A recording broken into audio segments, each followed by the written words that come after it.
Welcome, welcome, welcome to My Black Job, the podcast.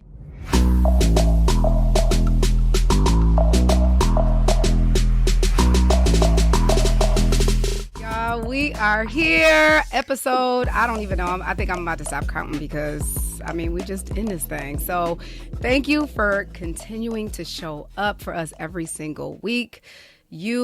It's because you are liking, subscribing, you're sharing, you're doing all of the things that we are continuously growing every single week. So please keep it up. You guys are our family. I wanted to get into today's episode. Now, we are going to be talking to Suten Aten. He is a master astrologer. He is someone that I have come to call friend. He is someone that I seek wisdom and knowledge from when it comes to understanding how astrology ties to our everyday life, more and more. You are the person that when I was looking for an answer to something I just didn't understand I didn't even know what I was looking for and why I was looking for it. I was just in a loop and I just didn't understand that. You were the person that said, well, this is why this is that, and this is why that is this. And it's like, well, oh, dang, that makes sense. So, my mind, I'm really like, I was supposed to be like this. And it's because of a reason that I'm like this. Exactly. That made me say, well, you know what? It's not this that I have to be battling. I have to actually just sit back, take a break, and realize that it's a lesson that needs to be learned from this. Yes. And it was already part of the plan and it was already by design. So, thank you for that enlightenment, See, you don't think I listen because you think my mind be going a mile a minute. But I be listening. I be listening. Oh, you brilliant. I be listening, Other people compared to you is kind of slow. That's what I be feeling. I don't say it. I know, but that's how I do be feeling that. Like, dang, But sometimes what's funny is that when, and I say it all the time, like with my husband, I'm like, Mike's like, I don't know what you're talking about. And I'm like, I'm saying it the way I can't get more plain. I'm saying it the way I know is right. Tiff, we had a whole thing about that yesterday. I was like, what am I got to understand what I'm saying wrong. And it is kind of him. But and then I realized, I'm like, you know what? I have already in my mind, I've already thought out every single obstacle in that instant. And so he's now processing it where I've already processed it. And I've already been able to, figure out ways to jump, through those hurdles. Mercury retrograde. And I'm right, that part. And I'm trying to bring him up to speed. I'm trying to bring him to where I am. And he's still back there because he didn't do all of that in his head. Mm-hmm. So I'm starting to understand that it's not me that, it's just how I communicate. And it's just the way that I have to just, learn how to be brilliant in a space where my husband may not be. Well, it's neither one of you. Mike, I had the opportunity to do Mike's chart. Mike is brilliant too. Yes, he really is though. But he's brilliant in a different way. We all have different approaches. And so what we have to be able to do beyond intellect, which is sometimes is hard for you because you're very intellectual. You're kind, but you also have a type of easy detachment because of the things that I saw in your chart that you went through that made you very skeptical of other people and their intelligence and what they do and how they do it. And so that whatever you have in your younger life and what we all connect with our mothers and our fathers, we become that. So if your mother thought a certain kind of way and was no nonsense, had a little bit of control factor in her, you possibly may manifest that in your relationship. It don't mean no harm at all. It's part of your story. So Mike has a story, His story might have been different, his relationship with his mother, because the mother is very important in how we communicate with other human beings, period.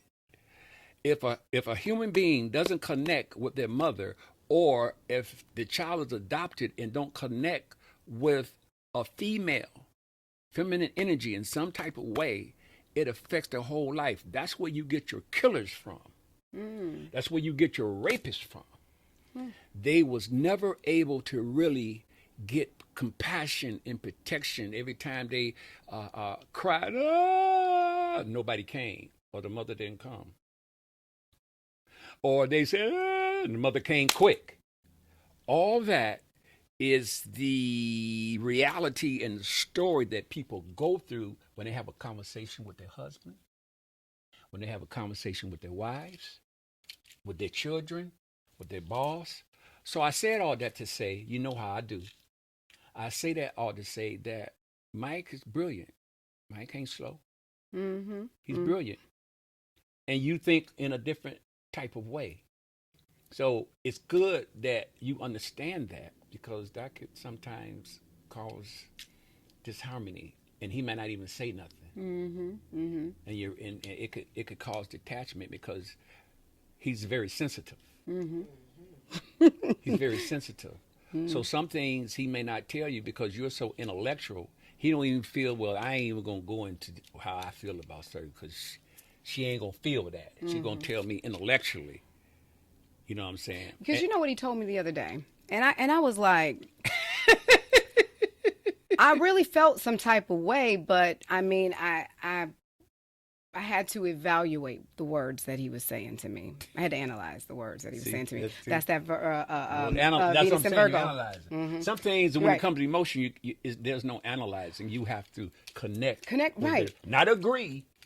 Yeah. But you have to connect, because when you analyze, then you're coming from your personal story as opposed to them. That's my opinion. No, right. And so what he said to me is he said, he was like, I was telling him, I can't remember what we was talking about, but he said, well, Jana, you're selfish. And I was like, I mean, like, he took the wind. Like, I was like, ugh. He blew my chest out with that. I was like, whoa, like, selfish? Like, no, I'm not. He was like, yes, you are. I was like, no, I'm not selfish.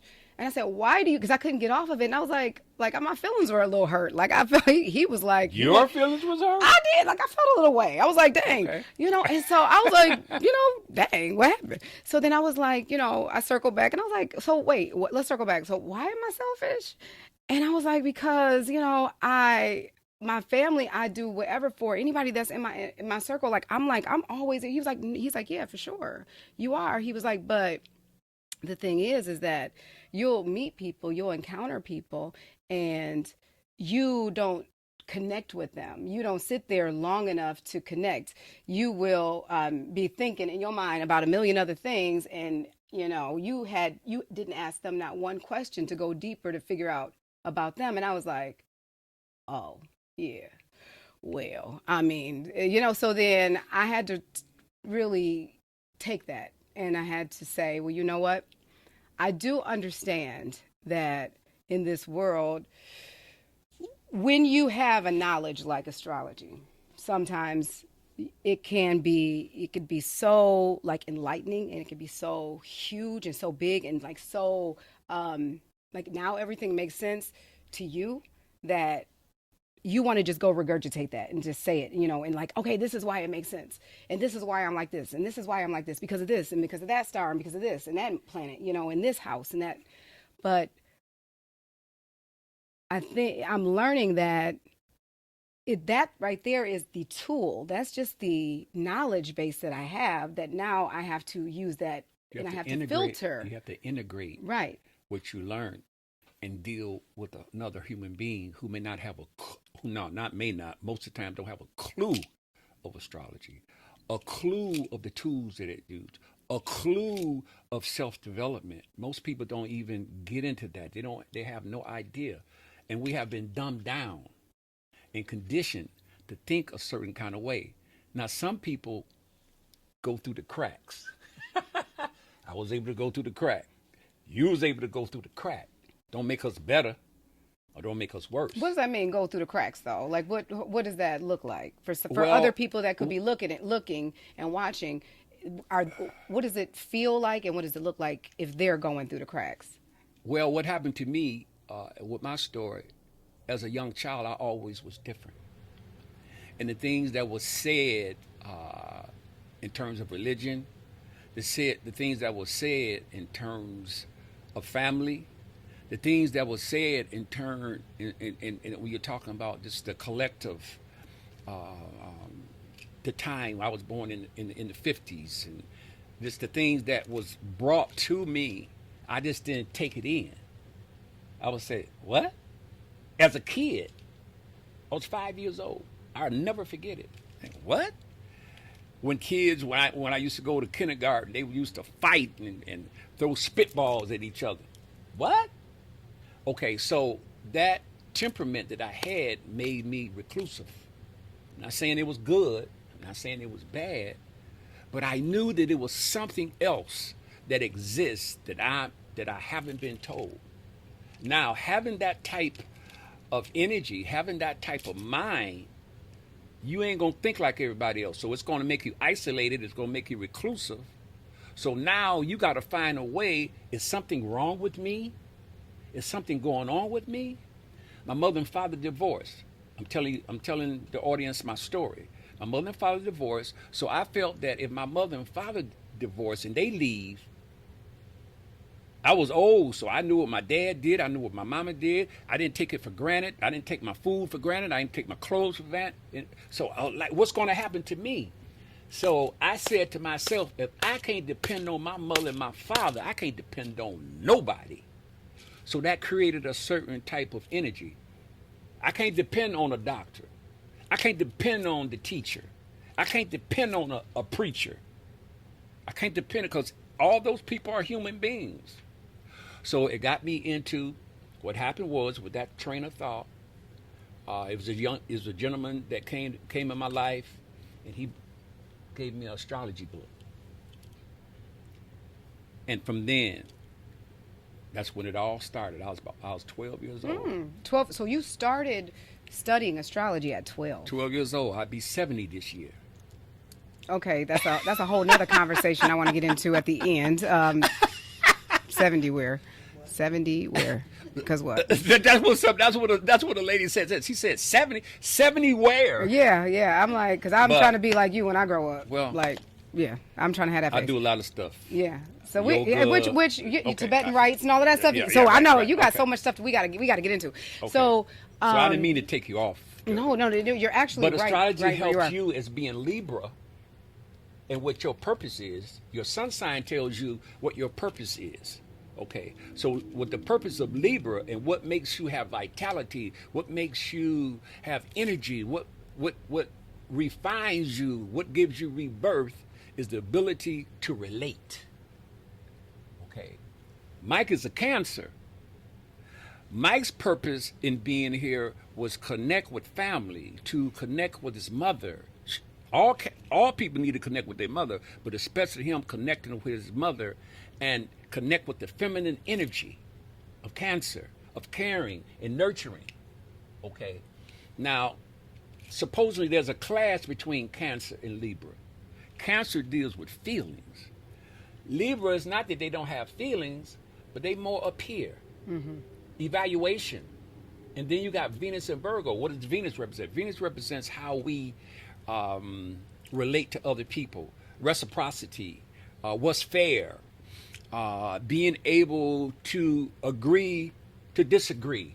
That's what Venus in a chart represents. And you got Venus in Virgo. So you're going to be very analytical, very laid back, to some people, very cold at times. You don't mean no harm. Then you have Moon in Aquarius. What does the Moon represent? Moon represents the things that happen to you. I got Moon in Aquarius also. That's why we understand each other to a certain degree. You know, when you do stuff that I say, boy, that girl's something else. You know what I'm saying? And I see myself, because the Moon represents your behavior. The Moon represents what you do unconsciously that you don't see but other people see. So with Moon in Aquarius, it's very important that you have freedom, period.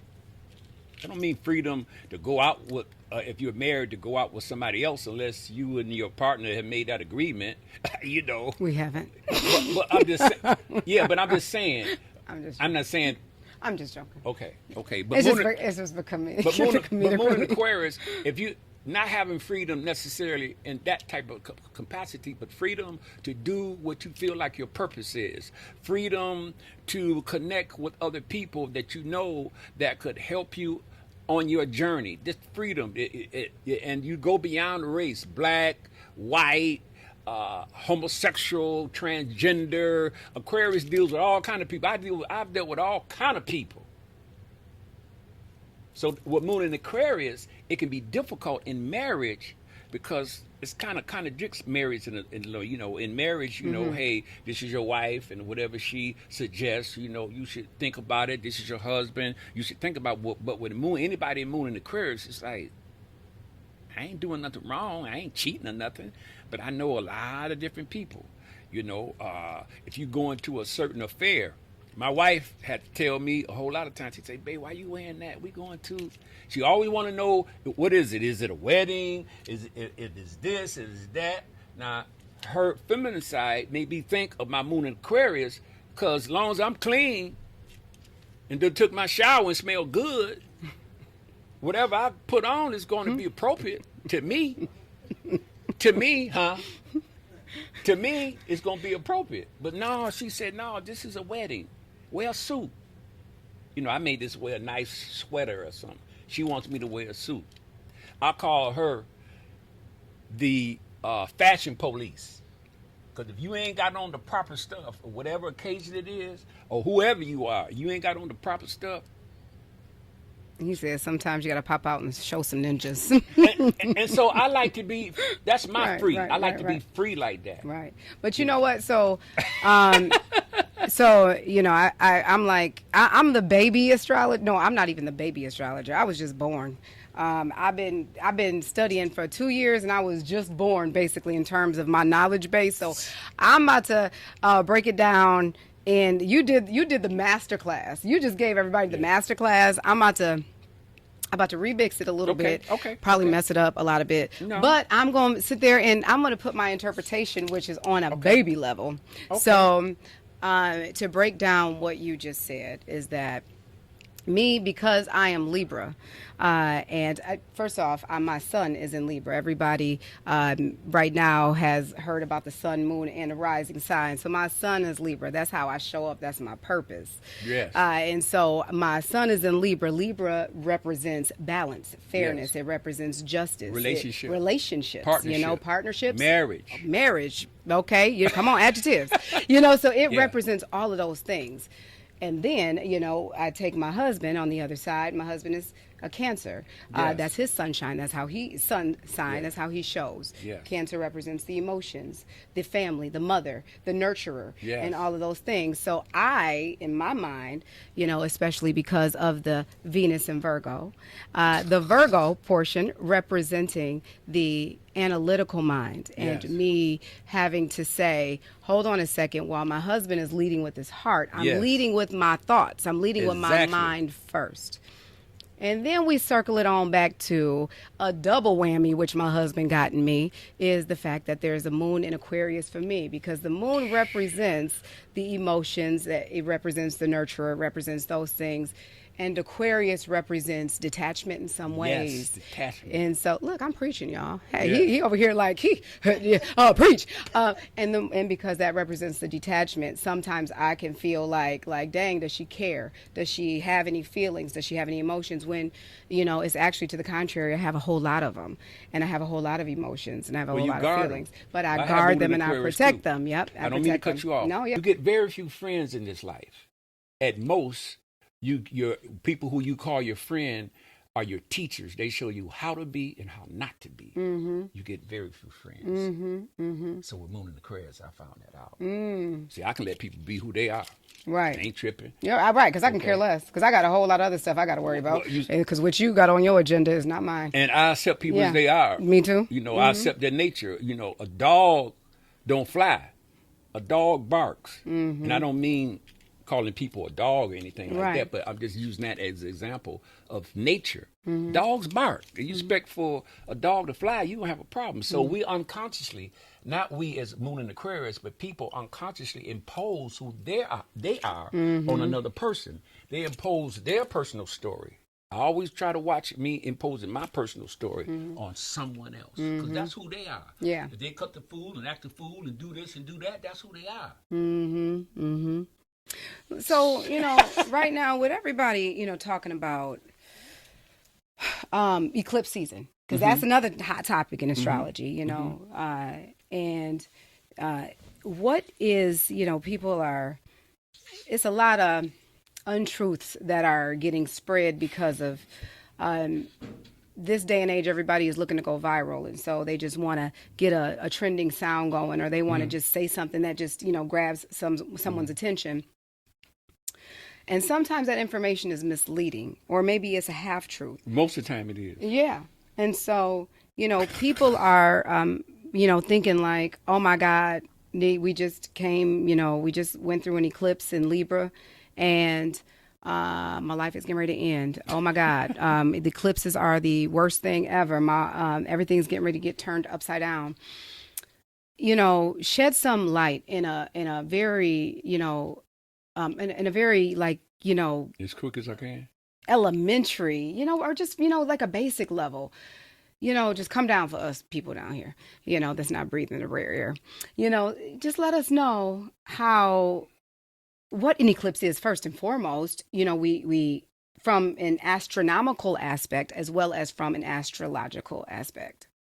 Eclipse is when the sun and the moon interact with each other, and the moon is blocking the sun from the sun rays from going to earth. So it's a blockage. Okay, so that's what you see. Now, astrology from an ancient standpoint, whatever happened in nature was a powerful and very powerful and spiritual moment in time.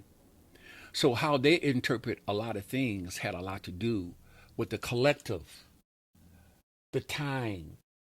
They were close to nature. They were close to a spiritual sense of understanding the universe, because a lot of them, there wasn't no buildings. They was out in an open land, whether it was in Africa, whether it was in Europe, which made them very close to nature. Okay. And what was happening at that time in terms of what we call civilization was a very different time. They looked at the gods having something to do with the eclipses. The gods for them were extraterrestrials, actually. Things that happened back then that doesn't happen now. So now we go into what we call modern times, and we talk about an eclipse, and you a Libra is an eclipse, or you a Scorpio.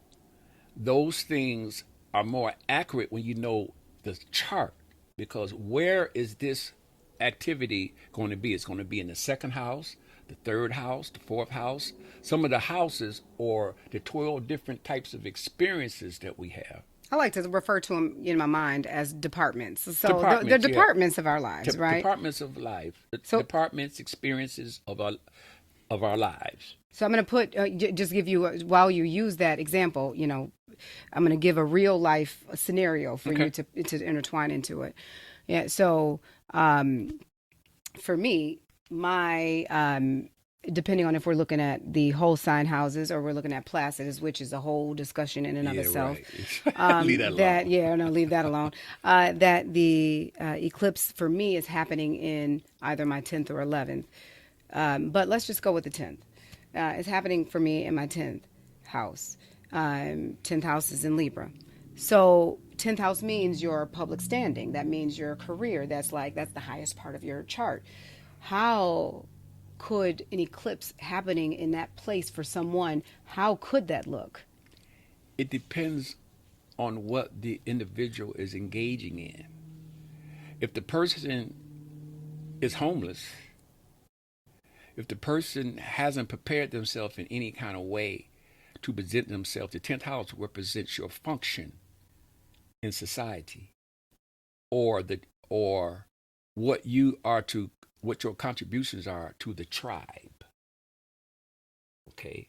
So if you're not making any kind of contributions and you haven't enacted certain things, then what you see will probably be nothing. Mm-hmm. You feel me? So how things happen is not just the event.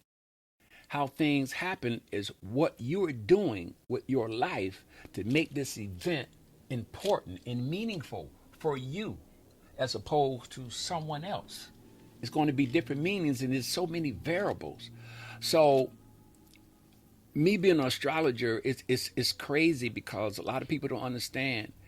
You could still, if it all depends on also the degree that the eclipse is in. It could be 15 degrees Virgo or 16 degrees Libra or whatever it is.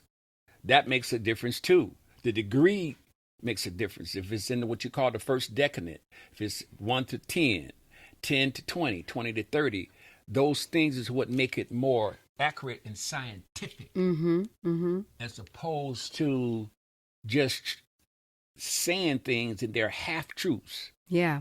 Yeah. You have to put the person on the chart. You have to put the person on the eclipse and see what they're doing. If they ain't doing nothing, the eclipse won't mean nothing. Now that's my experience. Right. I don't right. have to be gospel. You know, I and I'm pulling up now. Does that make sense what I said? It makes sense. Because it makes sense to me for sure. To give the translated version, you know, it means a lot for you. Yeah, because of what you engaging in. It's well, off the chain for you. It really is, because you know, and I'm going to a site now that I typically look at. And which I go to astro.com just to kind of look and see, you know, what's going on in the sky for me. Yeah, they give you a general. It gives me a general, but actually they do actually go pretty deep though with the transits and everything, and you can really go into it all. But you know, looking at my my current chart, my natal chart rather, and then looking at the progressed chart, which is something completely different. Progress chart is very important. And it's where you're at now. Is where I am right now. And I look at that and I see that everything is on top of each other. Like every single planet, every single thing is in one department of my life. It's all sandwiched together, which means that they all like working together, and they either fighting, they either loving each other, but all in all, something is brewing in that area that is really significant for me. You can see it. And it's a huge change. And so, you know, where I have been connecting the eclipse to real life, or how I've been connecting astrology and what's going on in the sky to my everyday practices, or my everyday, you know, routine, has been, I feel that there is a change. Well, I mean, I think the world can see a change is occurring because, you know, what I became known for was the fact that I took a leap of faith from corporate America and I started a t-shirt printing company. And so the t-shirt printing company, that's doing that. But then it was time yet again to say, hit the reset button, Janan, and let's go ahead and let's start a whole nother round of transformation. And so then I take myself from the expert garment person that knows every print type out there, that knows how to identify every t-shirt, to saying I no longer identify with that exclusively. That's a part of me, but that's not me entirely, you know. And now that so I've realized that, to then me finding myself on a podcast and now kind of moving into a place where it's time to now tell the story. It's time to now share the experiences. It's time to show the transformation, not just from me, but from other people. It's time to be the thought leader. It's time to stand up and take my place, right? So I see that myself looking at it, and I'm the baby in the bunch.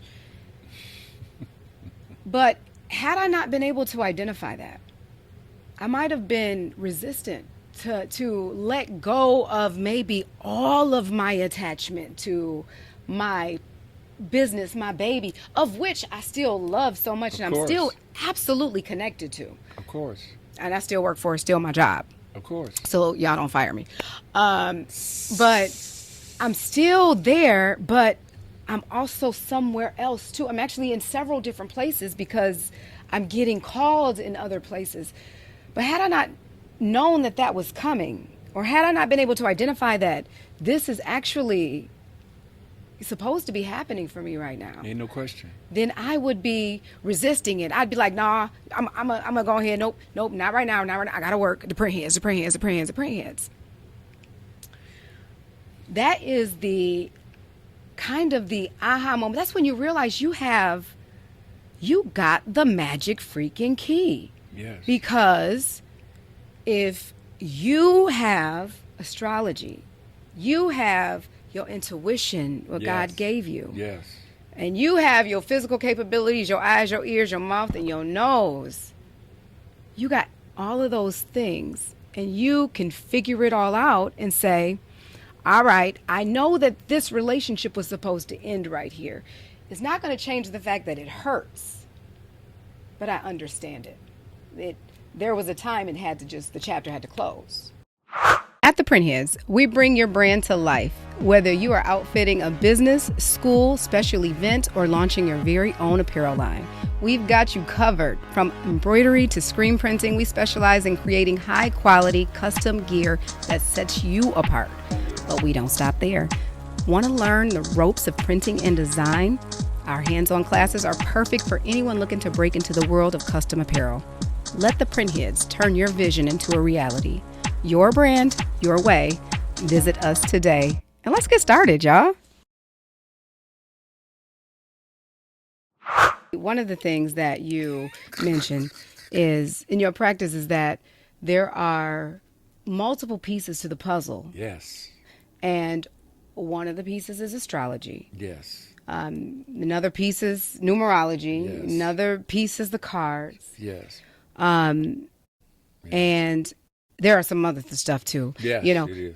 In fact, you even have some isms. Like you have a lot of isms that you say, and I see you don't think I'll be listening because I swear I do, y'all. I always be. I mean, I don't act like I'm on the go. Like I really do be on the go, and I be trying to be respectful at the same time, but my knee be bouncing. I'll be like, okay, whew, all right, I gotta go to work. But I'm listening because I need this information. This is good stuff. So I'm processing. Yeah. So, you know, I'm trying to learn. Actually, I do want to go into that in a minute.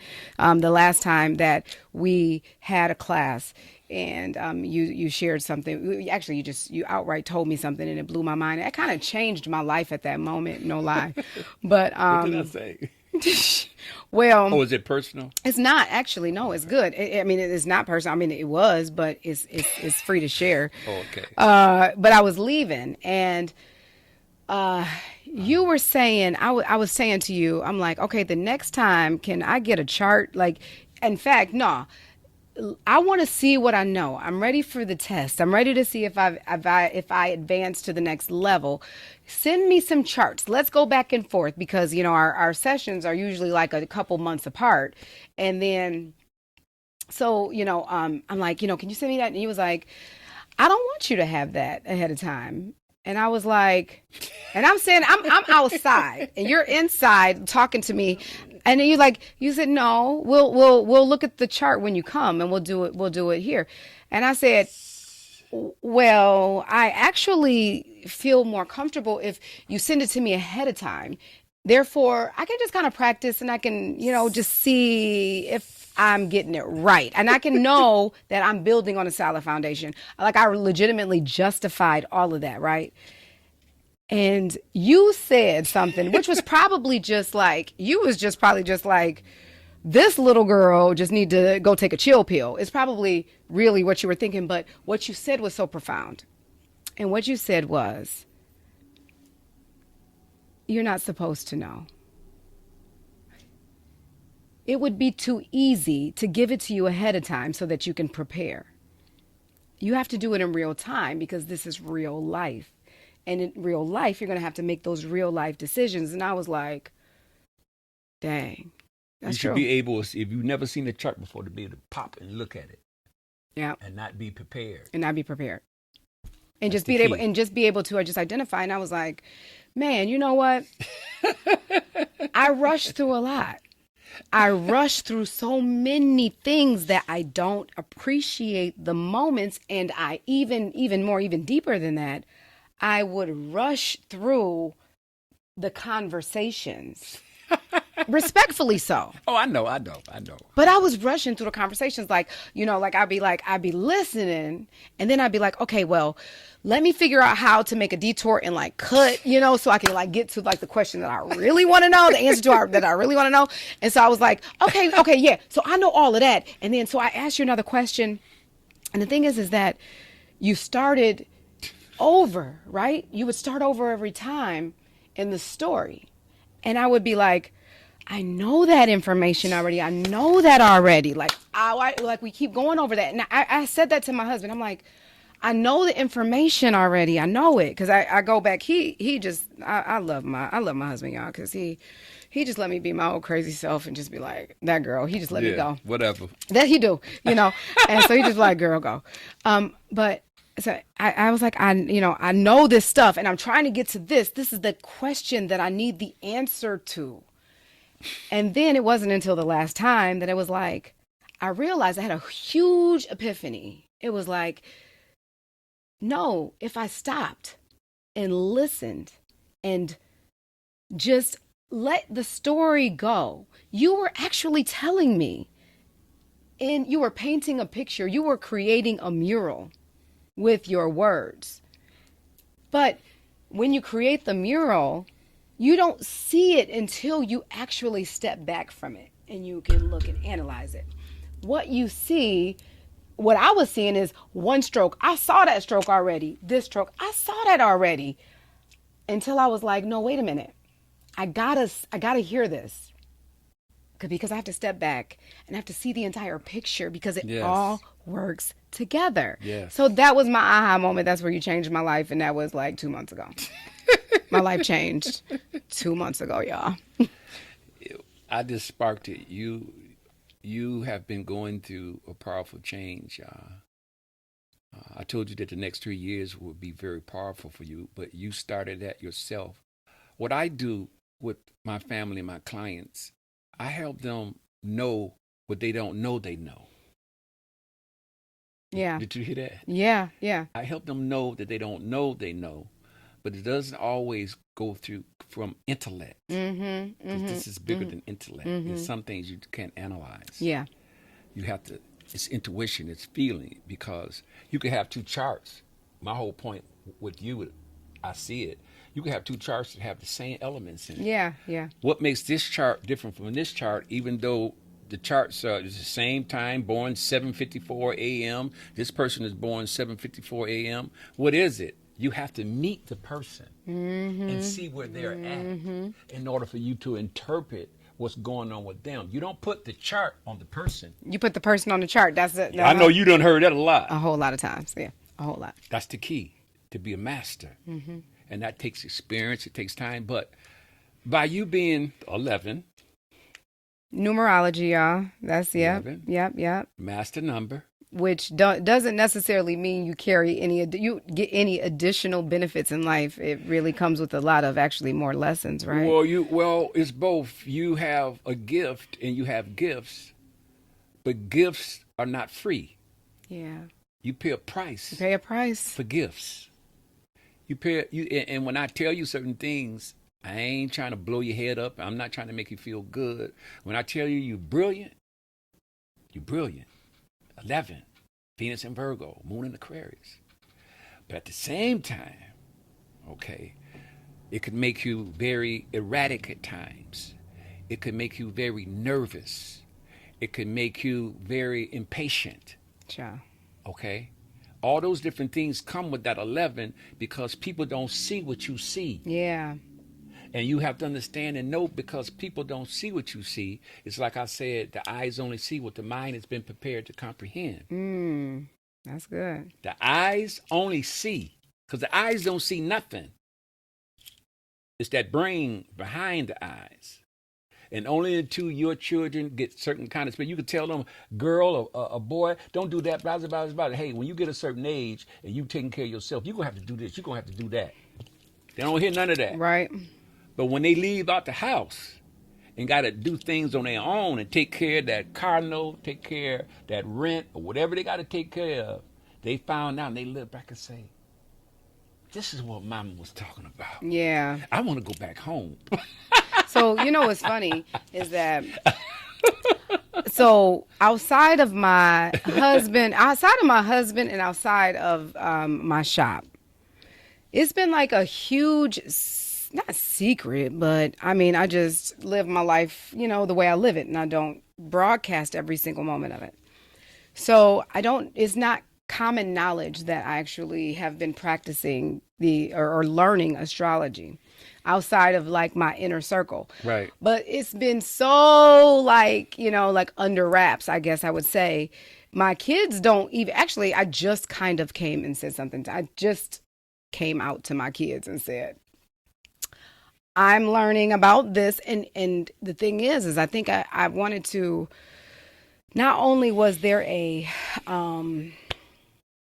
I would say a stigma attached to anything that anything that falls outside of the Bible itself was like a ingrained stigma. I could not touch that. That's taboo. Taboo, witchcraft, it's esoteric. demonic. It's demonic. It's no, you know, it's not Jesus. You know, it's not that.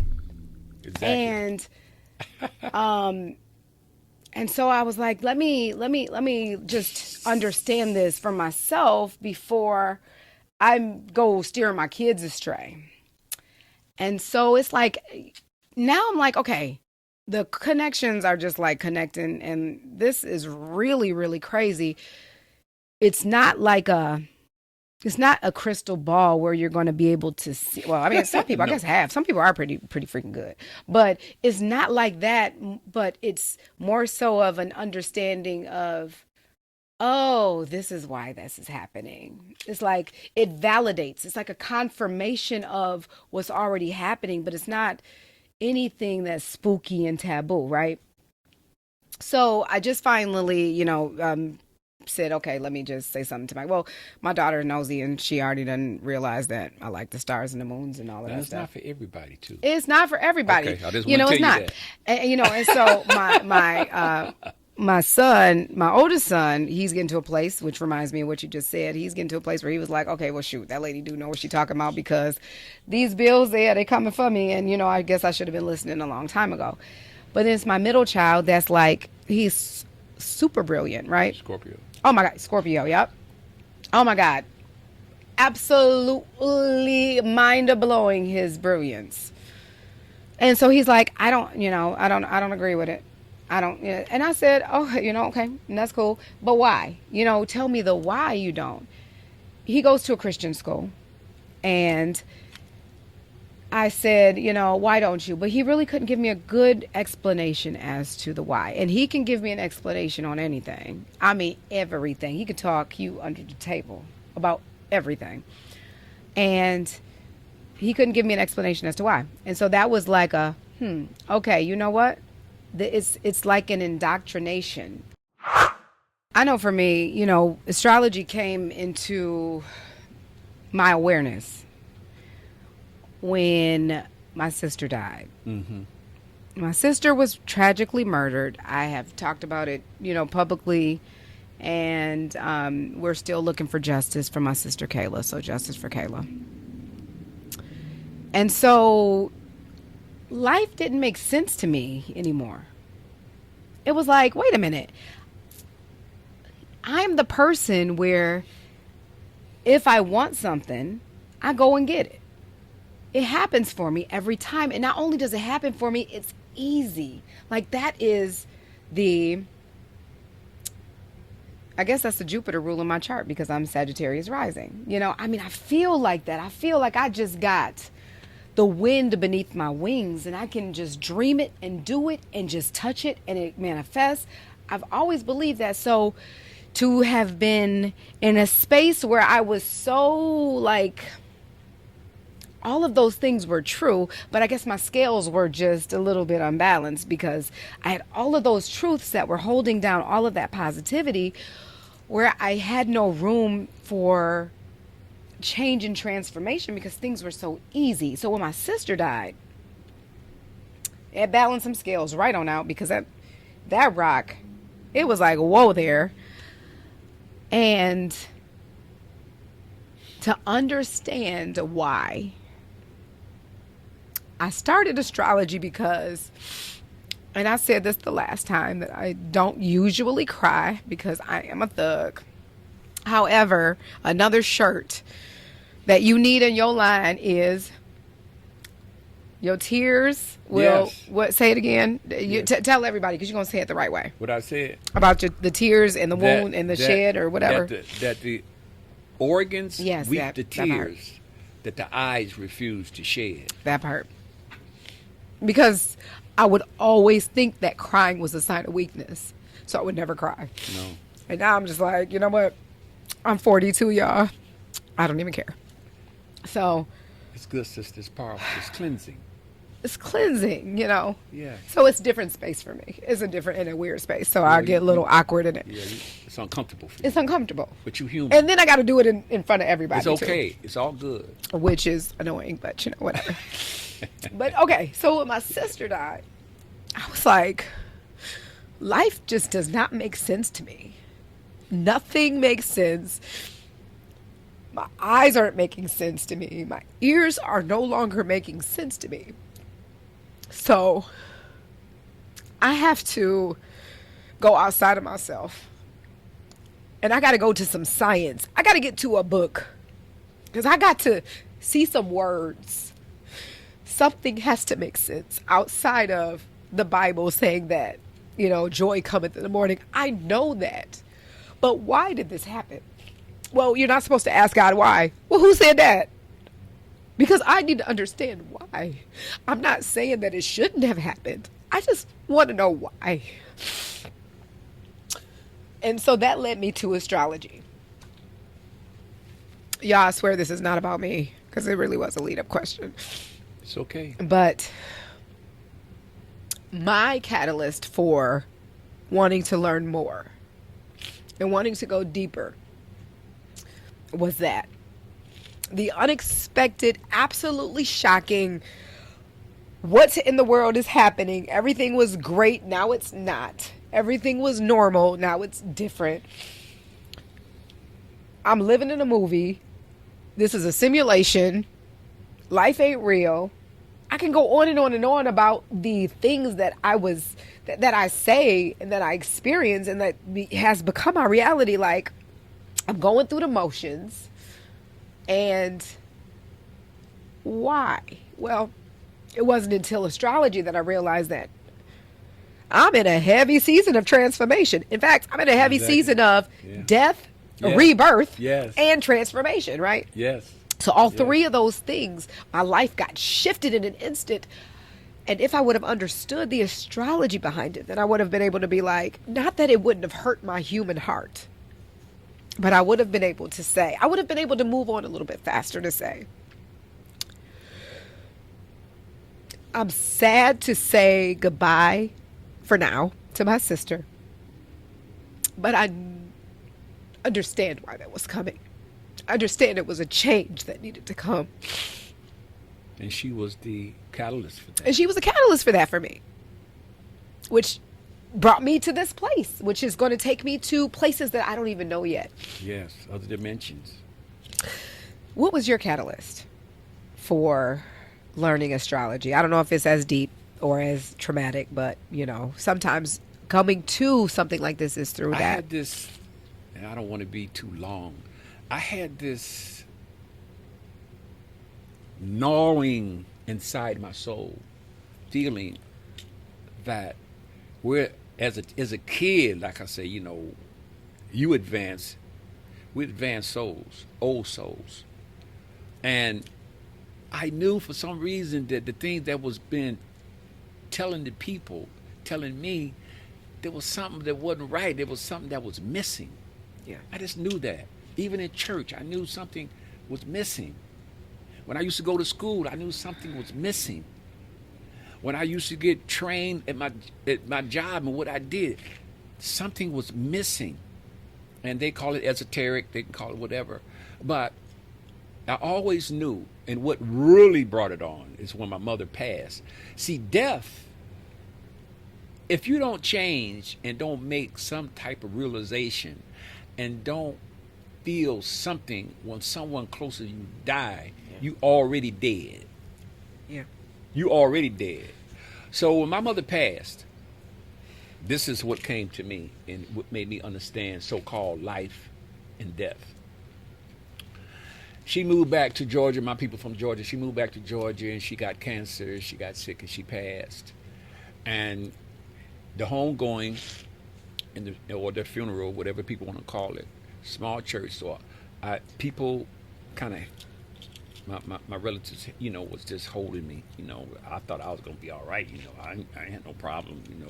I mean, don't get me wrong. I was, not that I didn't want to cry for my mom and mourn for my mom, but I said, I won't be all right. Is that the moon in Aquarius? You're right. Try to be as detached as you can. Always, if you don't have to, don't feel too deeply. Right. It's too painful for us. Right.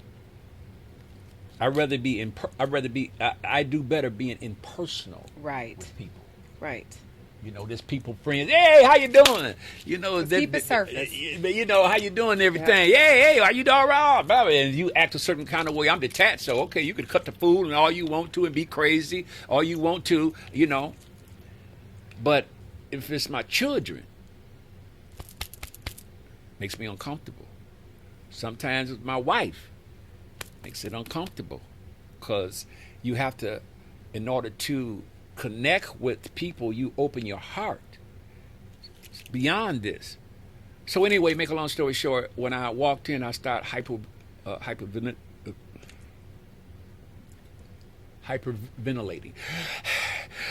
I don't know. I'm just all of a sudden, it's like I couldn't breathe. Like, what the hell is going on?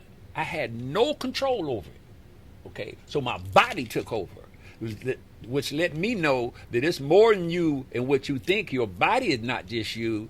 Your spirit, your soul, your emotions and feelings are all a part of what you call you.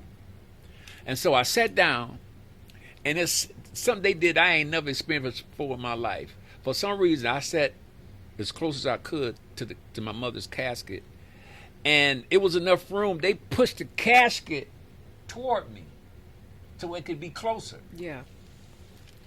At that point, me and my mother's life flashed in front of me. Everything we did, she'd taken me to musicals to see James Brown. I'm old school. At the Fox Theater, the Motown Review. She was a dental assistant, very attractive woman. She was a dental assistant. She worked for a dentist named Fred Cutthroat. And he did all of Motown's teeth. Okay, so I had the opportunity to meet. Dang. Okay, Mom got legacy. You see what I'm saying? Yeah, The Temptations, Mary Wells, Marvin Gaye. I met all of them. Tammy Terrell was very popular. I don't know if any of the younger people know, but Tammy Terrell used to come and see my mother because my mother was like an elder teacher to her. Dang, that's dope. Because she was having problems with David Ruffin and all that kind of stuff. Really? So she came to me, and I saw her. I'm like, I was like a kid. I'm like, oh my God, this woman here is a goddess. How old were you? About 8. What? About 8 or 9 years old. That's rich. Yeah, that's back. So that experience, her off the chain cooking, sweet potato pies, greens, party, family, coming to see me play, all that just came in front of my life. It didn't happen like that, but I seen our whole lives. Yeah. So this is what I got from that. That at the end of your life, or the end of anyone's life, your whole life flashes in front of you. It is said that when you so-called die, that your brain is still alive 7 minutes or 10 minutes, and that the brain is responsible for you to see an audio or a picture, not an audio, or well, audio and movie picture of everything you've done. So I said all that to say that I knew then something came to me to say, well, we came here so that we could leave. This is not our home. And my mother still speaks to me and talks to me. I'm feeling real bad. She's strong Aries. Very. She didn't act like no man, but she had masculine energy. She was a boss lady. So you remind me of my mother. But every time I look at you, I ain't saying you my mama. I understand. But every time I see the way you act, what you do, how you carry yourself. Yeah. My mom was a boss lady. So if I'm going through something, she'll come to me. She said, go ahead and cry, baby. Go ahead and cry. After you get finished crying, get up off your behind and do what you got to do. She still speaks to me. Now, my dad don't come to me that much. But my mom and my ancestors come to me. Yeah. Now, that's what I experienced. So with your sister, she had to experience a particular experience because of her own personal journey from other lives. Yeah. See, what we experience here is a compilation of other lives, you know, and sometimes it may not seem fair to us from an intellectual standpoint, but our bodies are not who we really are. Our bodies is just a garment that we wear. That's all what it is, a garment that we wear, some clothing that we wear. And when it's time for us to leave, we take the clothing off. We can be very distraught at how we leave and when we leave. I can't explain that to you, baby sister. What happened, why that happened to your sister the way it did. I can't explain it. Maybe somebody else can, you know, this so-called psychic into it, but I have no idea, but I do know that she had her personal journey. And a lot of times our lives are intertwined with other lives. And when we die, some of us die because we're supposed to be an example or a remedy or a force so that the people that we have come down here with, because we come down as groups. Yeah. Souls come down as in groups, you know. Which is contrary to what we've been told, in that, you know, reincarnation isn't necessarily a thing. Well, I don't care what they say. Yeah. When people talk like that, I say, okay. I don't even debate. Yeah. Because some things cannot be understood with the brain and the physical mind and analyzation. The soul can hear. The soul has its own ears to hear that the mind does not know. Yeah. The soul. Yeah.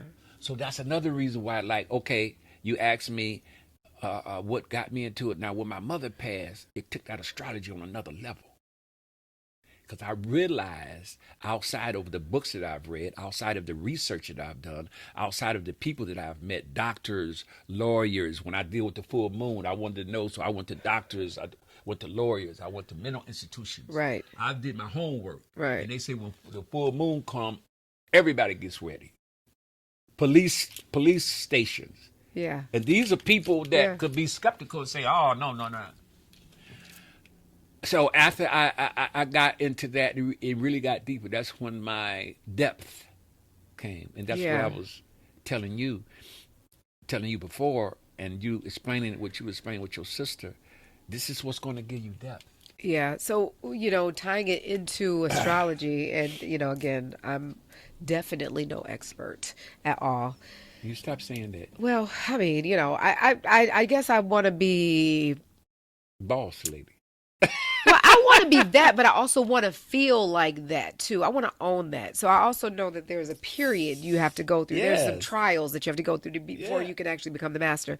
So I still feel like I'm very much so the student. So I'm not downplaying the information I have, but I'm more so just saying that I respect the seat of the master, right?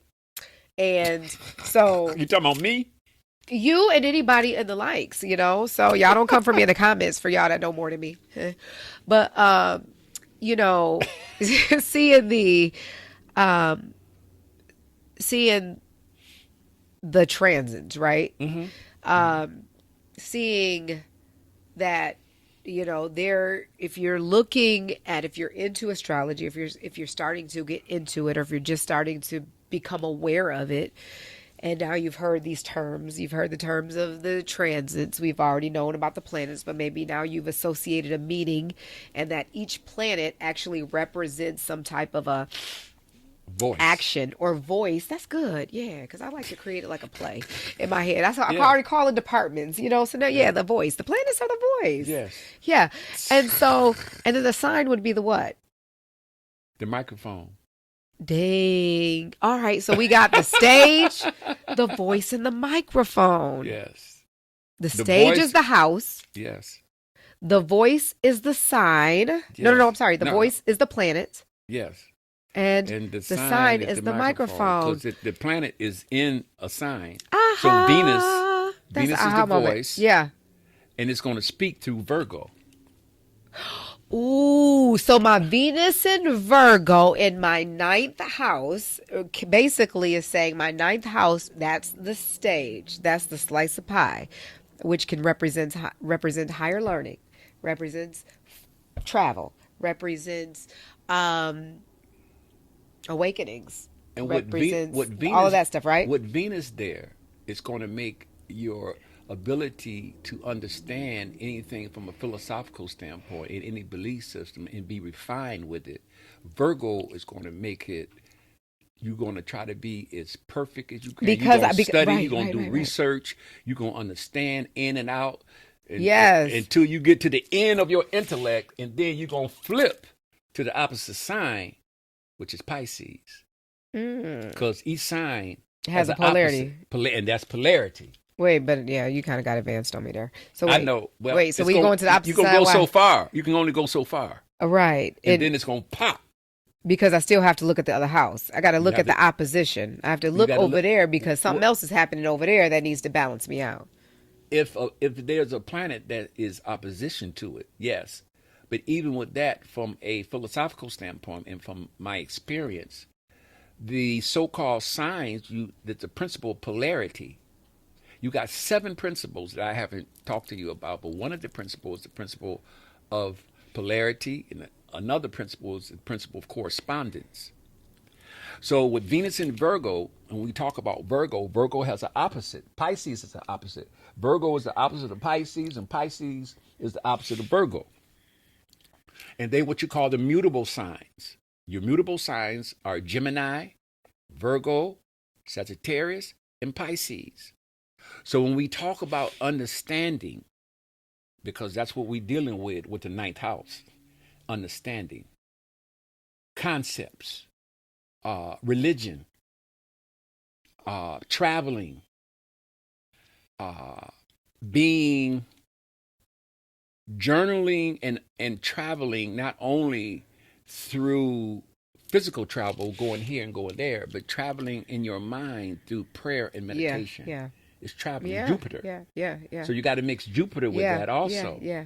You see what I'm saying? Which is abundance, which is big, which is outside of yourself, which is, Outside of the society. Yeah.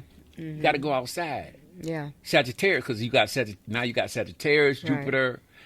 See, that's what I mean. You got to employ All of it together. Yeah. Because Jupiter represents expansion. Yeah. Jupiter represents going beyond. Because that's what the thing is in pop astrology, everybody is looking for their Jupiter placements because they're trying to look for where they got the money. So I had this whole moment, right? I had this moment, man, it was a couple years ago. But it was here at the shop. Like all my core memories are like happening here at the shop. So I was upstairs and I was thinking I was cute and carrying on. Had my little lipstick on, had my little crop top on, y'all. I thought I was like cute this day. And then I just so happened to walk upstairs. Tiff was working. And then I walked, she was on the phone and she happened to be on FaceTime.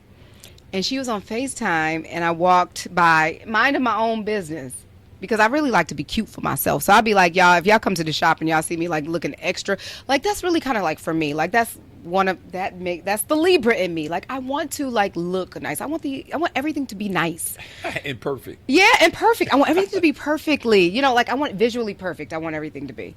And so and it has nothing to do with nothing outside of like that just makes me feel good. So Tiff, I was walking by and so like I said, that day I thought I was looking good with a T. Until some guy she was on the phone with that does not even deserve a name recognition because of how he just humbled me so tough. He was like, "Dang, auntie," and I was like that, like that stung. I was like, "Auntie, I'm an auntie." Like then the Venus and Virgo start kicking in, and I start thinking. I was like, "I'm an auntie now. So do I look old? Like now? Like am I? Should I have like?" started to like dress differently? Like am I doing what an auntie should be doing right now? Like I mean I was like I started it really made me ponder my life, and that was disrespectful first and foremost because yes, I wasn't ready for that transition, but nonetheless I hope I don't kick you into the same trauma and transition that I was kicked into, but it's important. And it's relevant, and it is mind-blowing that I listen to you, as the person that feels like she's the smartest person in the room, yet I have the reverence and respect for the knowledge that you bring. And sometimes even if I think that I know more than you, you somehow outwise me to let me know that no, little girl, have a couple seats because you still don't know yet. And so you do that in the most gentle way. You don't do it in a harsh way. Okay. But it's a way in which that feels like an elder is coming through. So that's what I mean as far as like, don't get it twisted. I'm not trying to put you like I had an auntie transition and I'm saying elder to you. But it's important because you look like you are no more than 50 years old. 55 at best, right? Your skin is like perfect. No wrinkles, like no grays. Like what the heck? Like what is happening? And the truth is, you're how old? I'll be 70 this year. December 28th, I'll be 70. I was born in 1954. 70. Well, I mean, I know I'm 70. 70. And so I what's funny is, like I said, I tell my husband everything. And, okay. Tiff, she's been around us long enough to know that, our relationship is actually pretty freaking cool. But, it's funny if you're looking from the outside in. But I was like, I went to, I went to my astrologer the first appointment. And I was like, I went there and, I heard him on the phone and, he sound like, he sound like my grandfather. He sound like an elder. He sound like somebody older. And he opened the door and I was like, who is this young man? Like, huh? Like, that's funny. Huh? And I go, all right, like, Zaddy. No disrespect, wife. I'm sorry. I'm just joking. Oh. But my husband would laugh at that. But nonetheless, it's like, that was trippy to me. It was just visually trippy because the voice didn't match the face. And, I'm overemphasizing it because I have come to learn, by becoming your student, I actually take classes and he is, my teacher. And so in astrology. And so with that, I've come to learn that you actually, you've had not only a mind change, but you've had a complete entire like transformation where you eat differently, you do different practices. You've introduced me to something called the Tibetan rites, and you said how that would change your mind, you know, change your life. Talk about that a little bit more, because like everybody is looking for different medicines, different creams, different this, different that, to discover the fountain of youth. Yet you have seemed to tap in, and your tapping in has seemed to be everything that is just natural. Well, I've had issues in my life where I would sometimes get sick. And part of that, I learned that what we call health is physical, emotional, mental, and spiritual.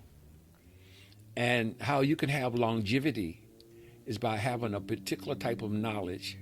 Some of that knowledge is at certain periods of times you need to have intermediate fasting, meaning that if you eat something at 6 o'clock in the evening, and you finish that, you don't eat nothing until 12 hours later, until 6 o'clock the next day. Some people even 12 noon the next day.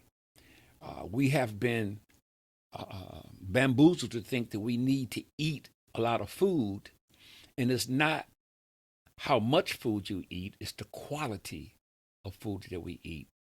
And especially when you get older, but even if you're young too. See, you got 1 to 7, 7 to 14, 14 to 21, 21 and 28, 28 to 36, 36 to 42. All those are life-changing Calculator. cycles that we have. And once you get in your 40s, then your body starts to slow down. Your digestive system slows down. And the key to longevity, the key to look youthful and healthy, even in your elder years, is keeping your colon, your intestines clean. I take herbs. I take a herb called harataki. Harataki is good for the pineal gland, or what they call the third eye.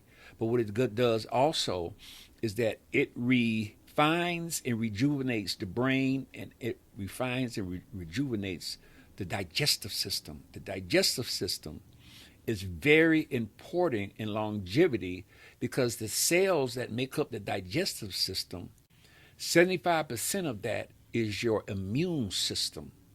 And the cells that are made from the digestive system have a similar action as your brain. You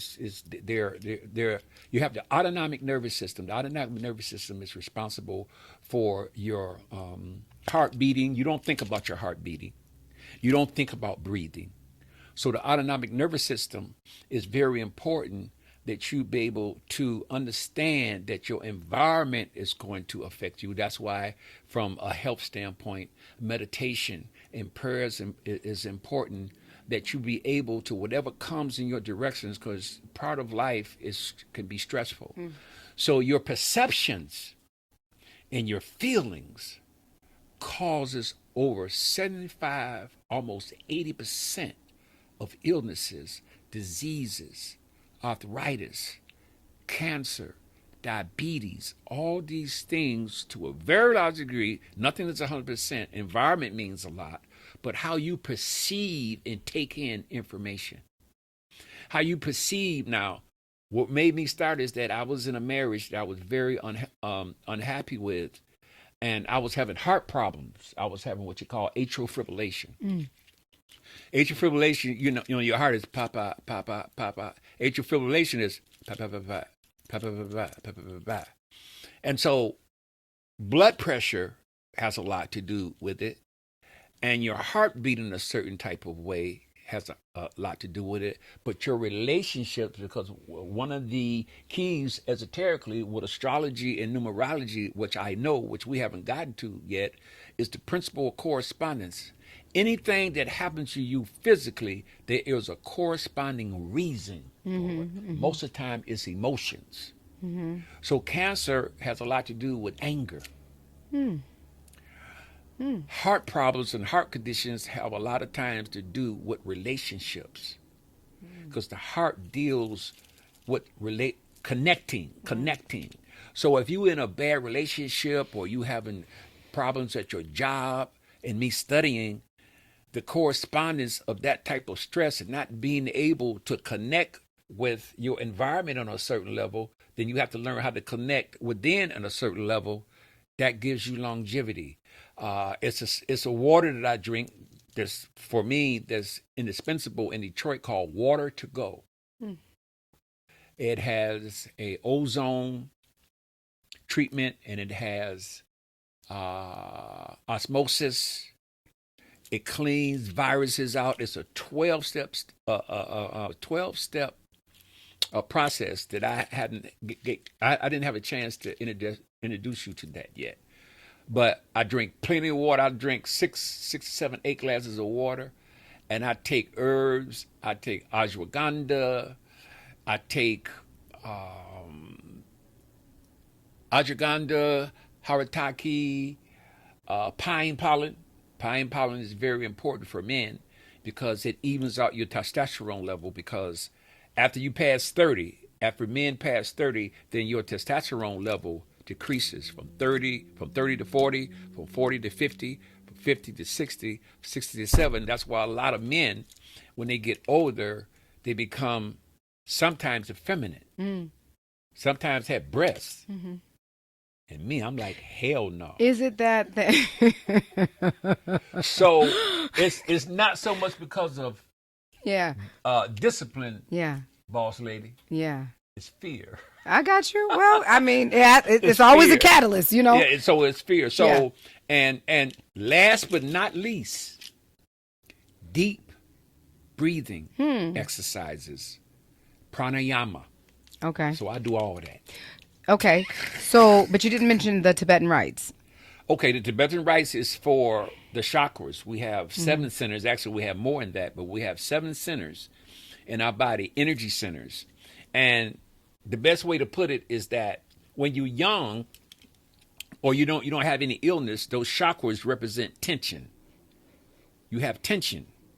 Okay. And if you notice, when people get older, a lot of times they start bending over. So that tension that's related to the chakra, possibly because of stress, possibly because of diet, possibly because of DNA, possibly because of genetics. It's a multidimensional things that can happen and be that. But after a while, that tension becomes relaxed. The Tibetan rite keeps that tension. Mm-hmm. You will be 65 and 70 years old and skin be glowing. When you walk in the room, you have presence. Yeah. Well, you did say that, that was the fountain of youth, and so yes, I was like, I'm like, let me young. test the theory. So, I mean, I'm a researcher at heart. So all you had to do was say the word, and I didn't even write it down. I didn't make a big, deal about it. I was just like, Tibetan rites, fountain of youth, huh? Got it. So then I was like, well, let me look that up on my spare time. And so, I got around to looking it up. And then I saw that, okay, it's not any system I got to buy. It's actually just a practice, really right? easy. It's a practice. Daily practice, right? And so I said, well, let me just incorporate this easy practice into my life, And so though in reality, it is an easy practice to put in our life. It doesn't take a lot of energy and effort, but it does take effort. It does take, intention to consistency to show up every single day. Discipline. And discipline, it takes that. And so, I was like, I got through, it takes 21 days to make a habit, 28 days, something like that, to create a habit. Well, something like that, know, depend on the person, depend on, the expert, right? If you get sick and something wrong, it's instant. Yeah. or if you're back against the wall, it becomes a little instant too, So you're right. We create things in the time frame that we need them, right? Going on. So with that, let's say, so I got into the Tibetan rites and I was like, all right, let me try. Okay. Because this is easy. And I was like, you're supposed to do, a series of movements. It's like 5 to 7 movements, 5 movements. And you're supposed to do them 21 times. Yes. Each movement 21 times before you move on to the next. Yeah. And so I was like, easy peasy. I mean, and so here I am. I'm doing the first rite, right? The first Tibetan rite. And I'm doing the arms and I'm turning in a circle. And I'm like, 21 circles. All right, I'm getting dizzy. Breathing. Hoo-cha. Okay. 21 circles. Got it. Okay. Made it. Ching. This is still easy. Then I get to the part where now you got to do the feet, the exercises where you have For your the feet abs. lifting up. It's your abs. Now I'm sweating. And I can get through 21 ab exercises. Okay. But when it's a hair week and I got my hair done, then I'm not really trying to sweat my hair out. So then it becomes, now I got these obstacles that are getting in my way of like obtaining this fountain of youth, right? So I got real life coming in at me. And so this easy peasy thing is now becoming a challenge, and it's becoming a burden. It's becoming something that I have to decide. Do I really want that? Do I want to look young forever, or do I want to look good right now? You know, rationalizing. Why life gotta always be so deep? Like, I mean, all I was trying to do was just a series of a circle of 21 circles 7 times and call it a day. But now I done made a whole life lesson out of it. Why does everything have to be a life lesson? That's crazy to me. Perception. It is, yeah. If you sick or see, I really didn't concentrate on having.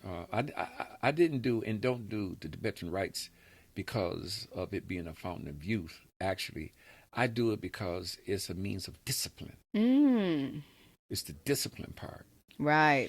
And all the other things is just an aftermath. Me looking a certain type of way, however people perceive me. That's just the benefit. Yeah, but I don't do it for that. I do it also because as you grow older and because of us being on this planet, we need extrasensory perceptions, and that's what the Tibetan rites do. It helps you to see what can't be seen, hear what can't be heard, taste what has no flavor, okay, smell what it has no fragrance, and touch without feeling, feeling without touching.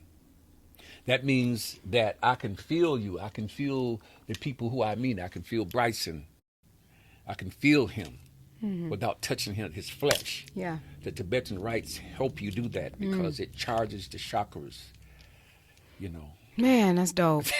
and that's that elder wisdom I'm talking about, And it y'all. helps you with astrology and numerology. Yeah, you know, let's do a quick commercial to tap into how our listeners, how people that will see this, how our viewers, how our supporters, how they can come to a space of enlightenment like I have, or maybe like they need, or maybe something that they've been seeking on their journey of transformation. Some things just don't make sense, and they need to put they need to, I know we got to go within, but sometimes you need to step outside of yourself for a second just to be like, okay, let me make it make sense, and then I can actually take this information and take it within. If someone needed that, because you have helped me a great deal in just understanding what life looks like and actually being able to take some of the blows and not having those blows take me out, but me just saying like, all right, you know what I'm saying? I was a little, you know what I'm saying? That stung a little bit, but let me keep it moving. You know, so it gave me that strength to continue to move forward. How can someone, if they are seeking that, how can they connect with you? Well, they can get my number. They want to talk with me. My number, I could share information with them. Which we'll have all the information in the bio. Yes. If they wanted to schedule a booking or a reading, an analysis, however you want to call it, right? You know, chart analysis.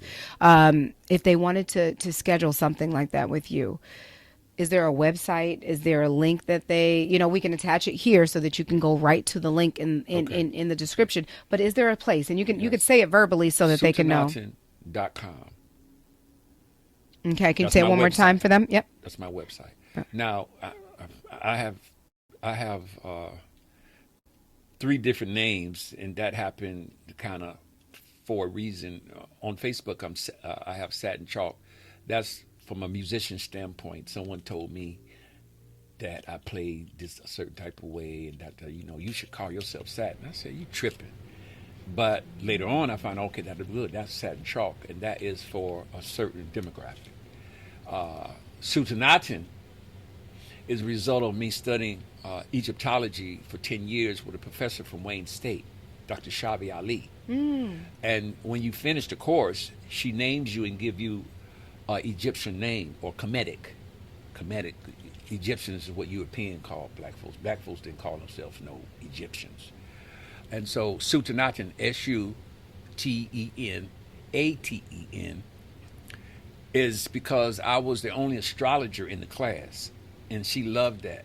That was fascinating for her, and me being able to be an astrologer and also integrate black science and African science with that. So she named me Suten Aten, which means royal sun disk. Because the Egyptians are the one who were the first to have the concept of being able to use the sun and the stars as an element and tool for what we call time. They started that. And so Suten Aten is my website. Philip Melvin Chalk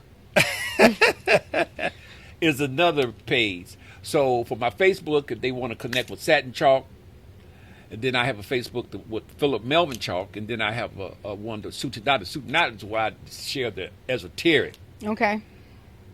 You know, So if you want to go deep, go to Suten Aten. go to Suten Aten. But Satin Chalk and Philip Chalk goes If deep. you want to see your if you want to see you, you know, your essence of you, go to there. It's three different. And Yeah, I know it masks. sounds- You know, Yes, it's three different masks, yeah. and that's where I have realized that I got all of these epiphanies I keep having in Yes. real time on the show. Like, why am I like living my life in the public for real?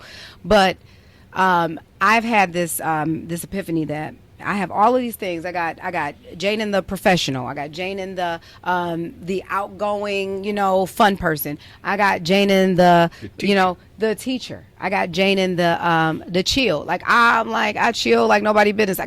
I have, you know, I have so many different masks that I wear. You're a minister. Yet I was trying to find a place to put.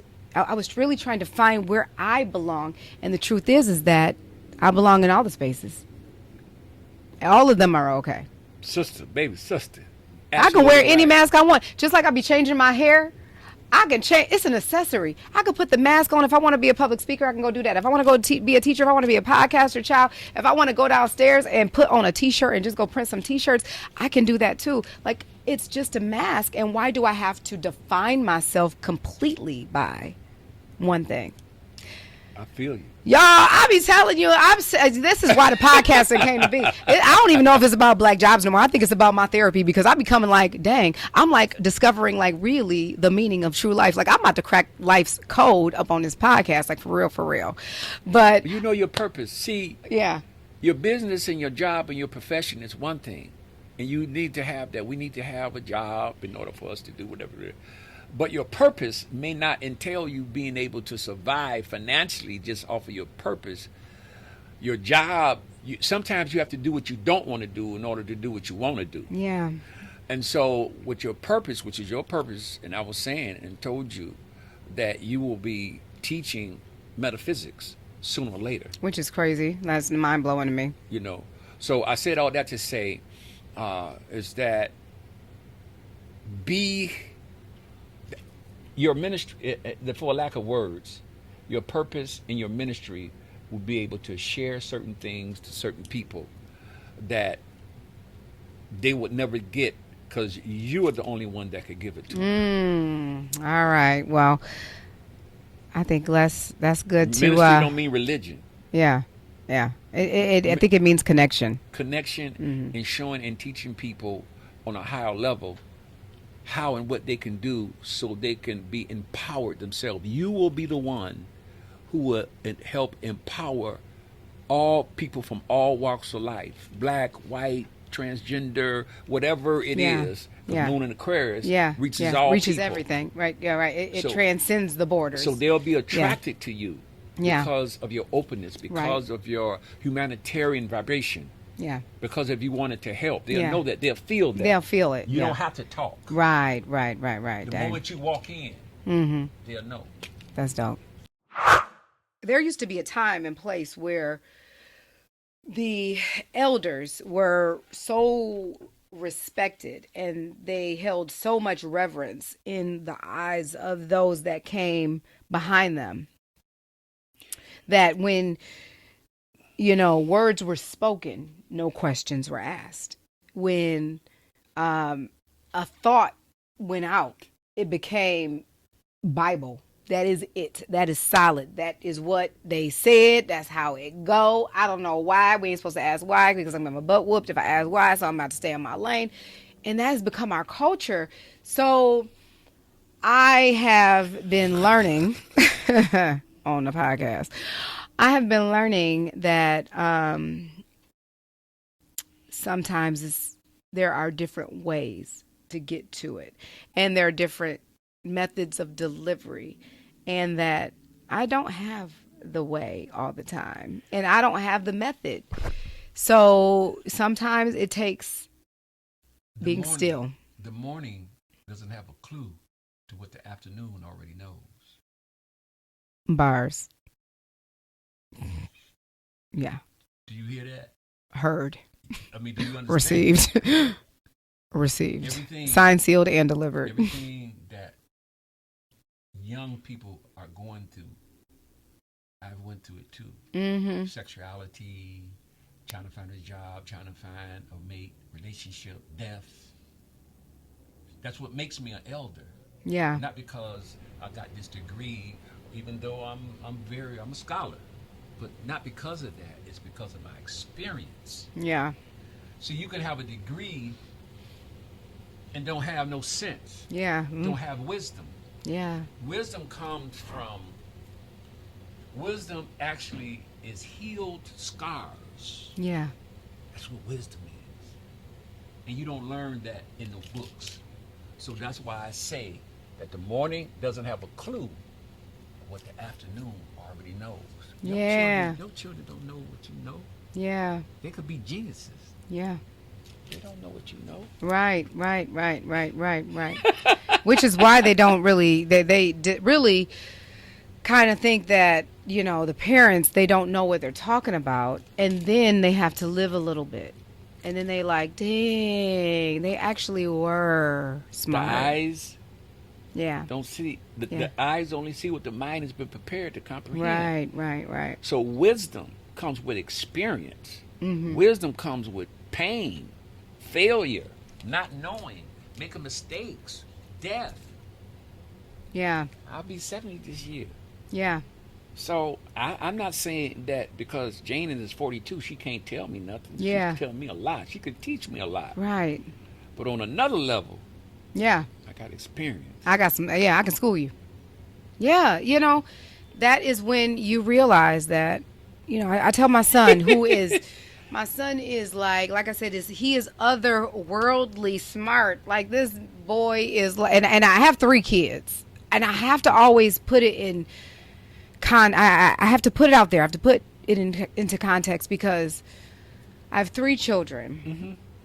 And all of them are amazing in their own rights and in their own ways. Mm-hmm. So when I'm telling you that this one, the one in the middle, is just otherworldly smart, like mind-blowing, like where did you come from smart? Mm-hmm.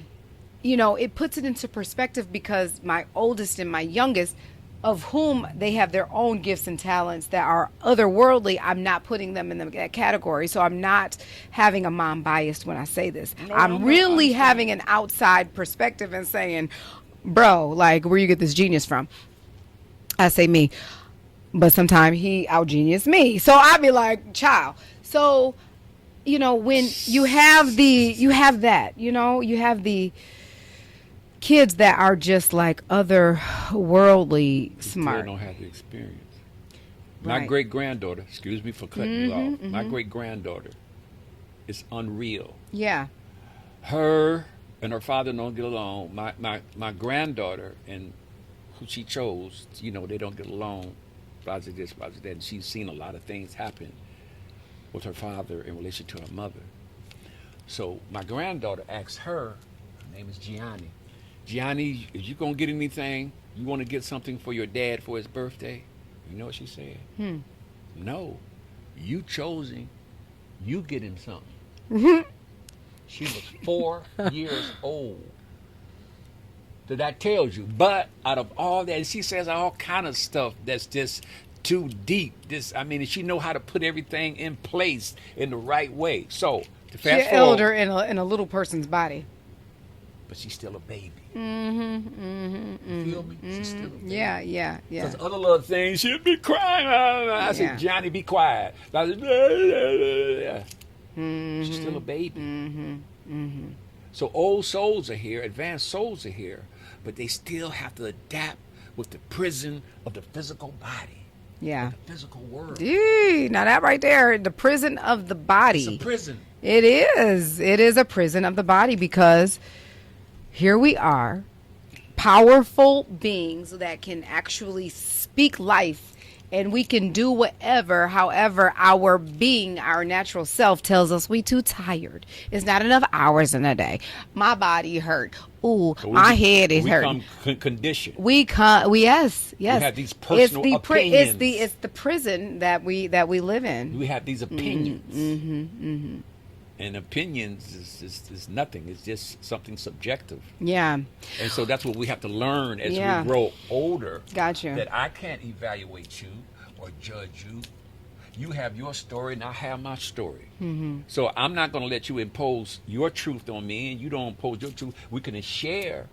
So that's what every soul, I don't care how smart and intellectual and genius they are. And most geniuses are not balanced. That's true.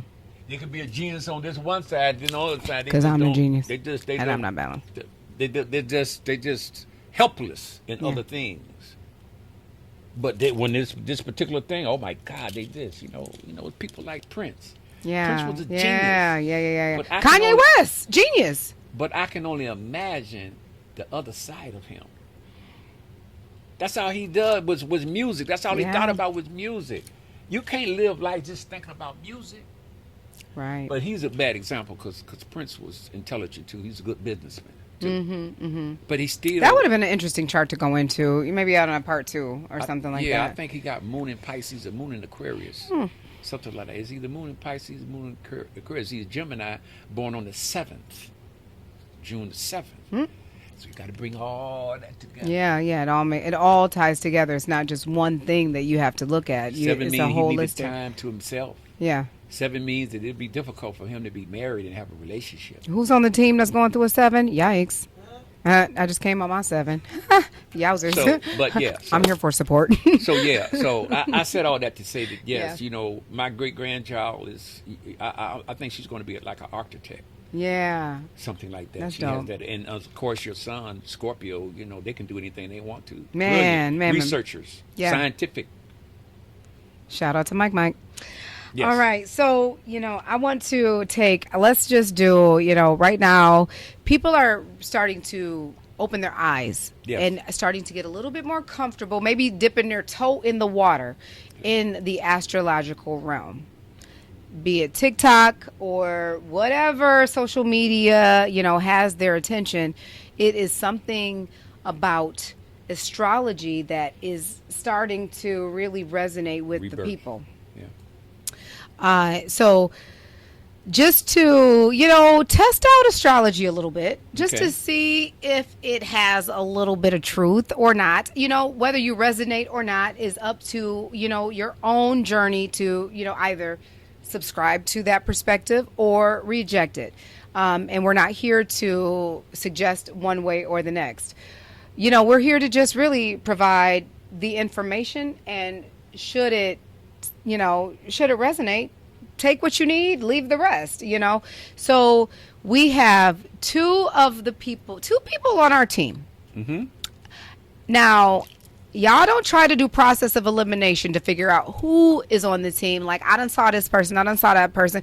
Y'all, we got folks behind the scenes. So y'all don't even know who is on the charts. So, we're not even giving names. We're just, we Okay. want to, Glad you told me. we just want to understand if the energies resonate just off of the mere facts. Now, we have to give some caveats.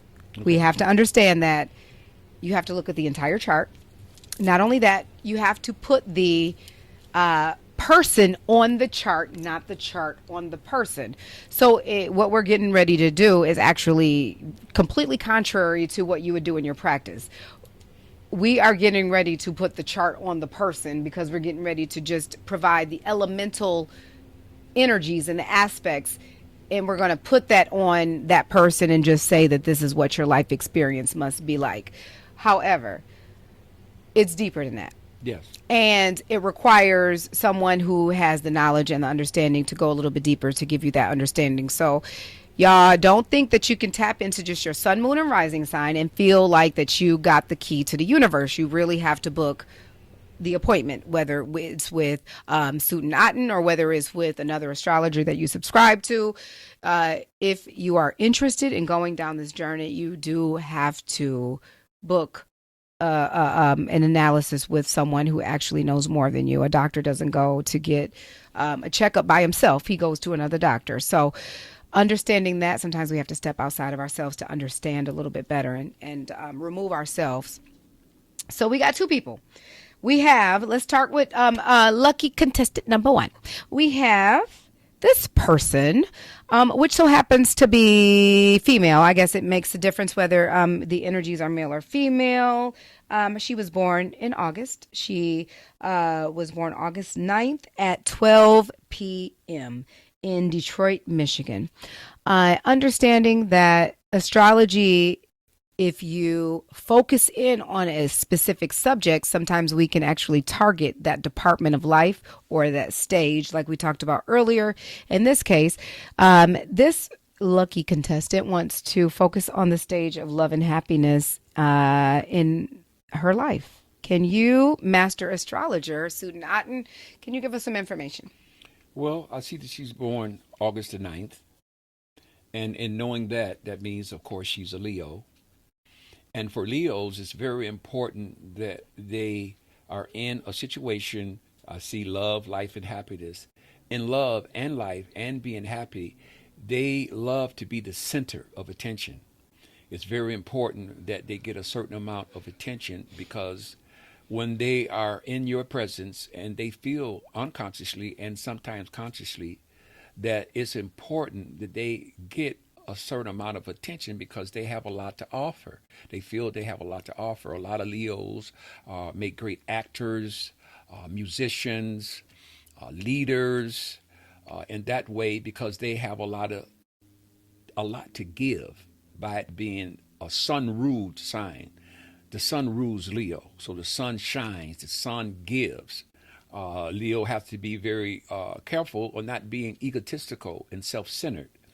If they're able to balance the two, then they're just powerful. They have charisma.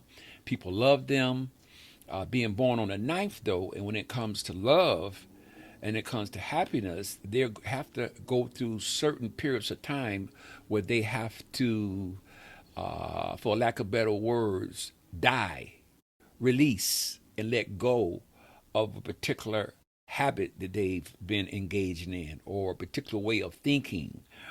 They have to learn the power of forgiveness because 9 is a number of compassion. But if you don't embrace that compassion and it's not balanced, Leo and the number 9 can be melodramatic, over, out of balance. But if they're in tune to themselves, they definitely have the potential of being healers, potential of being counselors with that 9 there because they have this sunshine, they have this energy, they have this power to connect with other people and give people a sense of empowerment from their conversation with them and being counselors, their conversation with them and being an actor.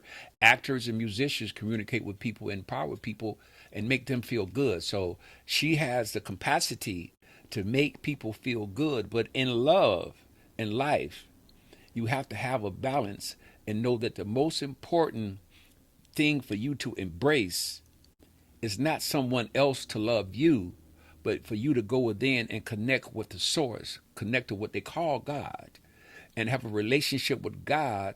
And then you will be on the right frequency to attract the right person in your space as opposed to relying on your own 5 senses. And see, and that's why the information when we're in our classes, I both I'm mad. And I never show you that. I always walk away happy, like, like a but I'll be like, dang, like you ain't give me the information I wanted, but you gave me the information that I needed. You know what I mean? And so it's like you didn't say, "Oh, love and happiness is coming tomorrow." You didn't say that, and it's like that's what our flesh wants. You said, "Well, you got to go within first. And you got to do some self-evaluation first. You got to fix some stuff. See, I'm translating to the baby terms. You got to fix some stuff first, and you have to, have a conversation with God, because in order for you to be able to open yourself up to someone else, you have to first understand who you are and step into the light. And you have to step into your place of leadership as the Leo, as the sun, as that person that's supposed to be the forefront, as the person that's supposed to be the center of attention. So if you hiding, and behind the scenes, and you ain't trying to step up, like, folks been calling you to, then, exactly, it's time. Somebody's knocking on the door and it's saying, like, wait, hold on. Before we worry about the things, let's address you first. And don't impose who you are on someone else. Yeah. That's what that 9 can do. Mm-hmm. Impose. Yeah. They can be small or they can be big. Yeah. And that's what you want to have. Sheesh. Okay. I won't confirm or deny if the person is here or not, either of the people, but nonetheless, I will just say that I'm sure hit somebody that was listening. So that was good. That was good information. Okay. So the next one. Okay. Not confirming or denying if this person is in the building or not, but they are also on the team, also female. And this woman, she was born January 11th at 11:03. She was born in Detroit, and she is interested in understanding what her next steps are within really the next year, her short term, what's happening. It's really, from a baby astrology perspective, is sounding like she's trying to understand what the transits are in her chart currently right now, what the astrological weather is in her life, and how that is manifesting. Well, in terms of steps, I would say that 2 years ago, she had to go through a period of time when she had to let go of everything that's not conducive for her growth. It was important for her to understand that in order for her to live, she would have to die from maybe a certain type of diet, die from a certain way of thinking, die from a particular relationship. Now, some relationships you just can't leave, of course, but some relationships you just reorient how you connect with this individual. It could be your parent. Maybe your parent may have a fallout and everything. Well, sometimes that happens, and there's nothing wrong with you at times, because we all have cycles when we have to let go of people who we love in order for us to live. We still love them, we still there for them, but we need to love them afar over a certain period of time. And so there possibly was a relationship that she was going through, a relationship even with herself, that she had to learn a certain type of release and forgiving herself and forgiving others. Then that next year, what happened is it was a time for her to go forth. Hopefully, whatever she's supposed to do in the 1 year, because this is like a 3-year process. She's in the second process now, but that the year that last year, between her birthday of last year to this year, okay, it was a time for well actually from January of last year to January of this year, that span of time was a time for her to go forward and initiate and be progressive independently. It may have seemed that the things that she needed to do, she might not have gotten a lot of help, but it was important for her to learn how to help herself.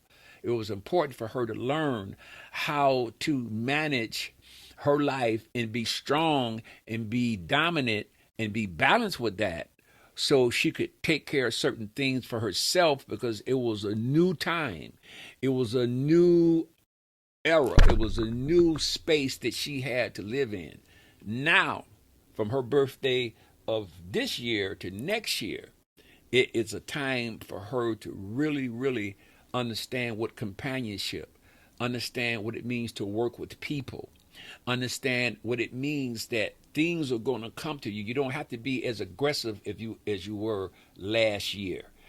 Now is a time for you to be more inadvertently inside through understanding, through meditation. Meditation is very powerful.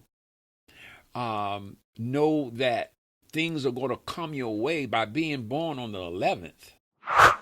Make sure, everybody, if you want a complete chart analysis, not just looking at just what you could put into one of the online calculators, sun, moon, rising, birth time, all of that stuff. Yeah, you can go ahead and do that stuff for free. But if you really want to have an understanding, if you really want to tap into some elder wisdom, make sure you click the link in the description to really get a complete chart analysis from Suten Aten, because it will be life-changing and it will be eye-opening, to say the least. And for those that decide to jump on this train, y'all get ready, because it's a roller coaster and it's interesting, but nonetheless, it is a journey. So thank you for that. All right, y'all. So here we are at the end, and we're about to do top of the charts. Now, we've learned that we have been speaking to Suten Aten this whole time, because we've been diving into the esoteric realm. But we about to tap into Satin Chalk to see what Sir Chalk has to say and what he has to give on this top of the charts rendition. Let's see if we can make a top of the charts. So the idea is that we are going to come together and we are going to create a song. Okay. We only have 3 words. Those 3 words are stars, destiny, and what are they, y'all? Vision. Vision. See, there you go, memory. So stars, see, that's the Tibetan rites. Mm-hmm. So stars, destiny, and vision. And so what we're going to do is we're going to use those words. I am sorry, Satin Chalk, that you have to go first. Okay. He said, dunzo. I'm there. He said, let me So you're fix going to have my music? We're going to have music. So you can sing, you can rap, you can spoken word, whatever the delivery. You just have to use 1, 2, 3 of the words, and I'll come in and I will wrap a song up using 1, 2, or 3 of the words, or maybe none if I can't find none. But nonetheless. So how many times do I do it? Just once. I mean, just go. We're creating a song, so Okay. you create the first verse, I create the second.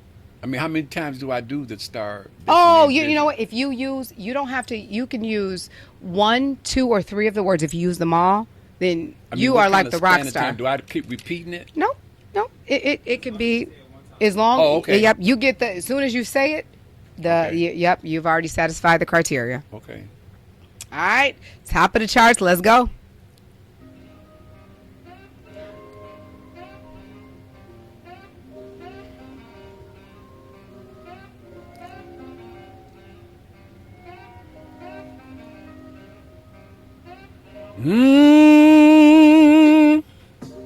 Stars, destiny, and vision, yeah.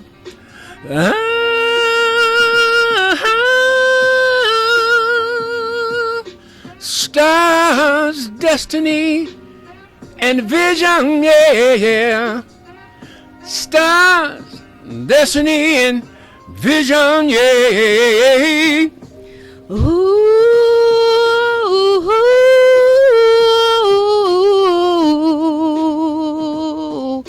the stars of destiny and vision. Yay. Ooh, the stars create the vision. They provide destiny. Yeah, we got the stars, Do I sing? the destiny, the vision. Yeah. Top of the charts, top of the charts. All we wanna be is on top of the charts. Yeah, yeah. Star, yeah. And destiny, yeah. Time for the chance. Time for the Time for the chance. Yeah. Vision. Hey, yeah. Y'all, that's a grown folks vibe. Yeah, y'all, we want to clean the house or something. Like, yeah, we just want to be like, you know, when that finger start popping, you got to be listening to old folks music. Like, yes. Star, destiny, and vision. Yes. Yeah. In my soul, in my mind, in my body, Ooh. Ooh. Yes. Ooh. Yeah, he said, I'm the elder. I'm about to close this out. I don't care whose show it is because I am Satin Chalk and I'm dropping the mic. Y'all, Yes. thank you so much for coming in on top of the charts. Make sure you like, subscribe, and follow My Black Job, the podcast. And make sure if you are interested in tapping in and going in a little bit deeper and trying to make sense of this journey called life, make sure you click the link down below and tap in to Suten Aten. Not Satin Chalk, not the one that came here and he just disrupted the whole show with his top of the charts award he just received. But no, if you want to tap in and go deeper and just really just like finally just make sense of life, tap in to SutenAten.com. Y'all, we have finished My Black Job podcast. It's a wrap, y'all. Thank you, James. Woo! God bless you, babe. Thank I you. love you. Thank you.